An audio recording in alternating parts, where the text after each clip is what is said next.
Bismillahirrahmanirrahim. Assalamualaikum warahmatullahi wabarakatuh. Nama saya Nahdatun Nisa, saya dari kelas A3 BK angkatan 2019. Nah, di sini saya akan mencoba menjelaskan modul atau materi yang saya buat tentang perilaku menyimpang akibat kenakalan remaja. Nah, sebelum itu saya akan menjelaskan apa yang dimaksud dengan remaja. Nah, remaja adalah masa peralihan dari kanak-kanak ke masa dewasa. Nah, seorang remaja sudah tidak lagi dapat dikatakan sebagai kanak-kanak, namun ia masih belum cukup matang untuk dapat dikatakan dewasa. Nah, remaja juga merupakan suatu generasi yang sangat penting dalam suatu negara. Namun, pada kenyataannya kenakalan remaja justru malah menjadi suatu permasalahan yang sangat besar bagi suatu negara juga. Yang selanjutnya ada kenakalan remaja. Apa sih yang dimaksud dengan kenakalan remaja? Nah, kenakalan remaja adalah perbuatan, kejahatan atau pelanggaran yang dilakukan oleh anak remaja atau segerombolan anak remaja yang bersifat melawan hukum. Nah, yang dimaksud dengan melawan hukum itu seperti menyalahi norma-norma yang ada, atau kebanyakan orang atau kebanyakan remaja yang menyalahi norma-norma agama tentunya. Pada kenakalan remaja itu ada macam-macam kenakalan remaja. Nah, dari berbagai macam kenakalan remaja itu, yang pertama ada kenakalan biasa. Nah, apa sih yang dimaksud dengan kenakalan biasa?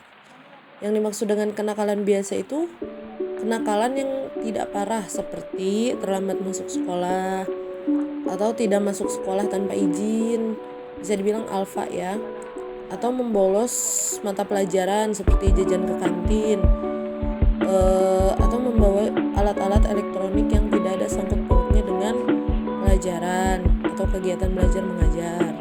Nah, yang kedua ada kenakalan yang menjurus kepada pelanggaran atau kejahatan. Biasanya anak SMA itu suka dengan apa yang dinamakan dengan balap liar atau tawuran antar sekolah, minum-minuman keras, berkelahi dengan teman sebaya, ataupun mengambil yang bukan haknya. Dan yang terakhir ada kenakalan khusus. Yang dimaksud dengan kenakalan khusus itu kenakalan yang emang sudah parah. Contohnya seperti narkoba dan pemerkosaan. Nah, yang selanjutnya ada penyebab dari terjadinya kenakalan remaja. Yang pertama ada anak yang kurang mendapatkan perhatian atau kasih sayang dari orang tuanya. Terutama bimbingan ayah itu penting bagi peran anak, karena ayah itu menjadi kepala keluarga kan. Ayah itu adalah panutan atau orang yang akan terlebih dahulu kita tiru tingkah lakunya. Nah, di sini juga ayah dan ibu, karena ayah dan ibu masing-masing sibuk mengurusi permasalahan serta konflik batinnya sendiri, jadi tidak memperhatikan anak itu seperti apa di sekolahnya, anak itu bagaimana dengan lingkungannya. Nah, yang kedua ada anak tidak pernah mendapatkan latihan fisik dan mental yang sangat diperlukan untuk hidup normal. Seperti mereka itu kan harus dibiasakan dengan disiplin atau kontrol diri yang baik, karena disiplin itu penting bagi seorang anak. Jika anak itu tidak disiplin, maka anak itu akan melakukan hal yang semena-mena atau seenaknya. Biarin dah, misalnya biarin dah, aku mah nggak dilarang sama ayah kalau misalnya aku nonjok teman, seperti itu. Nah, yang ketiga minimnya pemahaman tentang keagamaan dalam kehidupan berkeluarga. Nah, kurangnya pembinaan agama juga menjadi salah satu faktor terjadinya kenakalan remaja. Dalam pembinaan moral, agama mempunyai peranan yang sangat penting, karena nilai-nilai moral yang datang dari agama tetap tidak berubah karena perubahan waktu dan tempat. Jadi peran agama itu sangat penting, karena dari agama kita tahu tentang sopan santun, tentang etika, seperti itu. Nah, dan yang terakhir ada pun solusi untuk mencegah terjadinya kenakalan remaja. Yang pertama ada tindakan preventif, yang kedua ada tindakan represif, dan yang ketiga ada tindakan kuratif dan rehabilitasi. Nah, yang dimaksud dengan tindakan preventif itu terbagi menjadi dua, ada usaha pencegahan timbulnya kenakalan remaja dan usaha pembinaan remaja.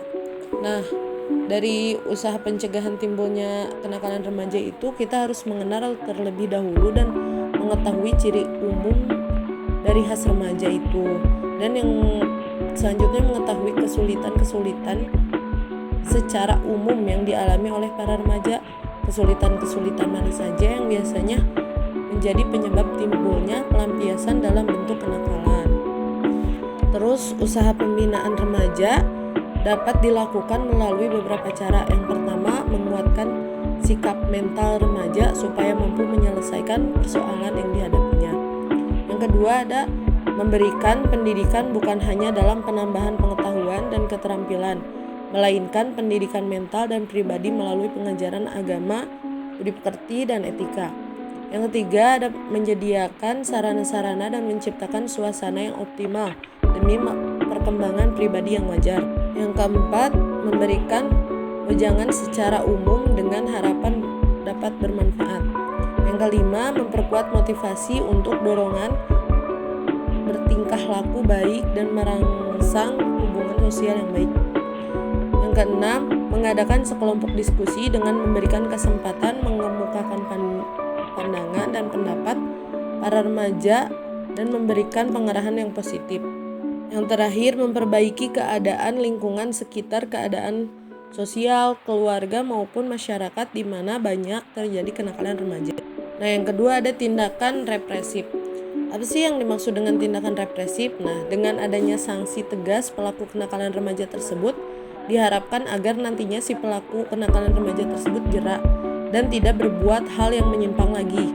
Oleh karena itu, tindak lanjut harus ditegakkan melalui pidana atau hukuman secara langsung bagi yang melakukan kriminalitas tanpa pandang bulu. Sebagai contoh, remaja harus menaati peraturan dan tata cara yang berlaku dalam keluarga. Di samping itu, perlu adanya semacam hukuman yang dibuat oleh orang tua terhadap pelanggaran tata tertib dan tata cara keluarga. Pelaksanaan tata tertib harus dilakukan dengan konsisten tentunya. Nah, yang ketiga terakhir, tindakan kuratif dan rehabilitasi. Nah, tindakan ini dilakukan setelah tindakan pencegahan lainnya dilaksanakan dan dianggap perlu mengubah tingkah laku pelanggar remaja dengan memberikan pendidikan lagi. Nah, pendidikan diulangi melalui pembinaan secara khusus yang sering ditangani oleh suatu lembaga khususnya maupun per orang yang ahli dalam bidang ini. Solusi internal bagi seorang remaja dan mengendalikan kenakalan remaja. Yang pertama ada kegagalan mencapai identitas peran dan lemahnya kontrol diri. Yang kedua, adanya motivasi dari keluarga, guru, teman sebaya ataupun hal lainnya. Yang ketiga, ada remaja menyalurkan energinya dalam berbagai kegiatan positif. Nah, seperti olahraga, melukis, mengikuti event perlombaan, dan penyaluran hobi. Yang keempat, remaja pandai memilih teman dan lingkungan yang baik, serta orang tua bisa memberi arahan dengan siapa dan di mana dia tepatnya harus bergaul. Nah, yang kelima, ada remaja membentuk ketahanan diri agar remaja tersebut tidak mudah terpengaruh jika ternyata teman sebayanya itu ada yang bergaul dan tidak sesuai dengan harapan kedua orang tuanya. Misalnya temannya itu mengajak si remaja tersebut melakukan hal-hal yang negatif. Nah, mungkin sekian dari saya. Mohon maaf bila ada salah kata karena saya masih dalam tahap belajar. Wallahumma fiq ila aqwamit thoriq. Wassalamualaikum warahmatullahi wabarakatuh.